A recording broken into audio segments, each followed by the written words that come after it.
Один из самых больших страхов и препятствий перед поездкой на контракт и во время работы в том числе, я боюсь отказа, боюсь, что гость меня не выберет, что я не буду пользоваться популярностью и так далее, да.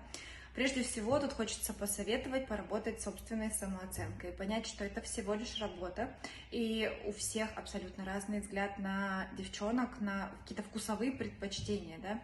Кому-то нравятся светленькие, кому-то нравятся темненькие, есть какие-то идеалы типажей в странах, и при консультации с менеджером важно этот вопрос обязательно уточнять, буду ли я там востребована, какой типаж девушек здесь более привлекательным считается, да, что нужно учитывать в гардеробе, в макияже, в общении.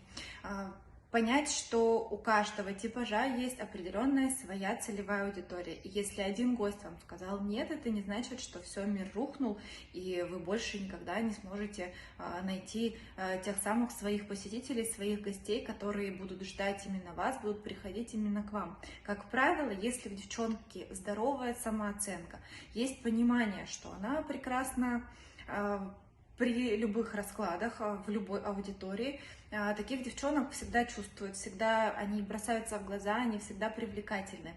Здесь очень важно вот буквально свое внутреннее ощущение себя прекрасной. Когда есть правильный настрой, то, как правило, все складывается как нельзя лучше. Далее, если вопрос поставить таким образом, если вас не выбирают на пассивной консумации, к примеру, не хитрый лайфхак привлекать больше внимания, больше веселиться. Чем живее девчонка, тем, как правило, она привлекательней. Но тоже очень много зависит от места. Например, в Турции, если вы будете буквально стоять там на голове и танцевать джагу-джагу, возможно, гости будут этого бояться и боятся пригласить такую девушку. Как правило, мужчины частенько закомплексованы, и если она слишком привлекательна, они могут думать, что я недостаточно хорош для нее. Пересмотрите модель своего поведения. Не работает одна схема, сработает другая.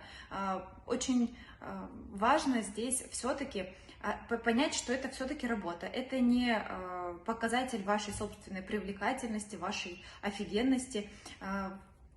Меняйте стратегии, пробуйте разные типажи, пробуйте разные имиджи, в том числе, да, если не получается привлечь должного внимания вот в каком-то платье до колена, попробуйте одеть мини, попробуйте одеть яркую одежду, или наоборот, смените стиль на более скромный, более сдержанный, где больше загадки, которую хочется разгадать. То есть это все игра, в которую нужно уметь играть. Получайте удовольствие от того, что вы делаете. Тогда, несомненно, вы, во-первых, будете получать больше пользы от этой работы для себя, как для личности. И в целом вы будете более гибко воспринимать ситуацию. Не ставьте на себе клеймо, что если вот несколько раз вам отказали, значит все плохо, все пропало карма. Ничего подобного. Пробуйте, экспериментируйте. Опять же, можно всегда посоветоваться с девчонками, которые уже работают. Посмотрите, обратите внимание, какие девчонки пользуются большей популярностью в том заведении, в которое вы только приехали. Это не значит, что вам нужно прям полностью копировать их, а возможно, вам нужно, наоборот, быть полностью противоположной для того, чтобы завоевать свою целевую аудиторию. Возможно, вам нужно где-то подстроиться под них, чтобы понять, что вот этот типаж здесь пользуется популярностью, теперь я тоже могу быть вот такой, как они хотят. Да, умение быть податливой, гибкой водой по-женски — это очень полезный навык. Работа с собственными комплексами, достаточное знакомство с собой, знание своих приоритетных сторон, подчеркивание своих сильных, привлекательных сторон — это тоже то, чему необходимо будет учиться хотя бы первое время на работе. Потому что когда вы недостаточно знаете себя, вы знаете себя только, например, с Инстаграма, да, с того, как вы выглядите, как вы хотите выглядеть, этого не всегда достаточно для того, чтобы общаться вживую. Пробуйте, больше экспериментируйте с внешностью, с различными типажами. Классно смотреть какие-то фильмы про привлекательных девчонок, да, где женщины умеют поразить самыми необычными способами. больше изучать литературу подобного характера. Это все пригодится вам и дальше в жизни, и в целом на работе, на консумации. Это как нельзя кстати. Но, к сожалению, не исключен тот факт, что вы действительно не придетесь ко двору в данном заведении. Здесь тоже очень важно общаться с менеджером, общаться со своим агентом для того, чтобы эту ситуацию держать под контролем. Если не получается, вы видите, что у вас не идет работа, но в определенное время, да, то есть это не значит, что первые 2-3 дня у вас нет работы, значит все пропало, нет. Например, в Италии нужно дать себе как минимум 2 недели, чтобы понять, подходит вам это заведение или нет, востребованы вы здесь или нет, потому что в Италии, как правило, публика, которая должна присмотреться, увидеть, посмотреть на нее со стороны несколько дней, увидеть, как она разговаривает, как она ходит, как она пьет из бокала и так далее. Они присматриваются и только потом проявляют свое внимание. Это тоже важно учитывать.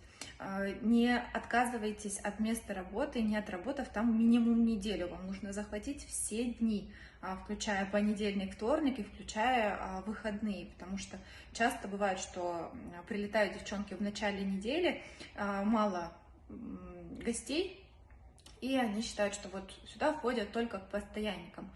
Ходят постоянники к определенным девчонкам. Но это тоже сомнительное утверждение, потому что девчонки ровно так же работают здесь на контракте. И они также когда-то были новенькими, когда-то эти постоянники их заметили и начали к ним ходить. Совсем не исключено, что эти девчонки им уже порядком замылили глаз, и они хотят увидеть кого-то нового, пообщаться с кем-то новым.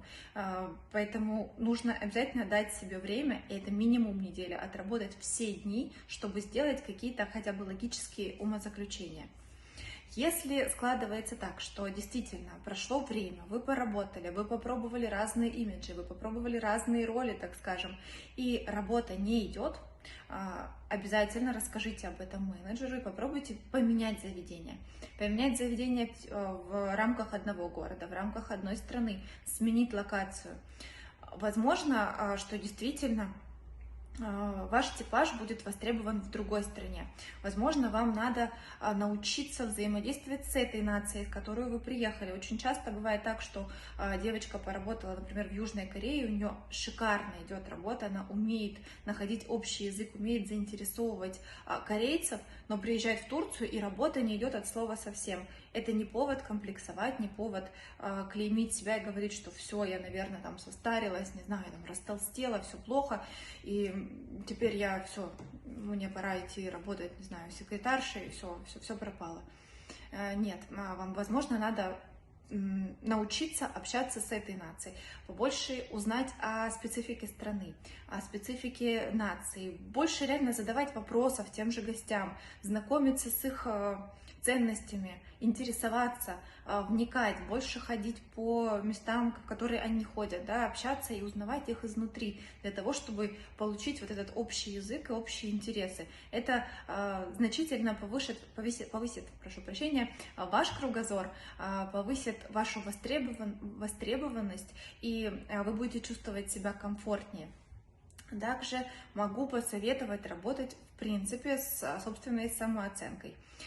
Самооценка в такой работе на самом деле имеет ключевое значение. Часто бывают очень красивые девушки, невероятных параметров, просто картинки, но со сложностями в коммуникации. Они не видят своей ценности, они не понимают, что они вот на самом деле природой наделены всем для того, чтобы покорять сердца, зарабатывать миллионы. И это действительно сужает тот поток посетителей, которые ходят именно к ней. Здесь важно работать с самооценкой. Сейчас есть огромное множество инструментов работы с самооценкой, от тренингов на YouTube бесплатных до курсов работы над собой.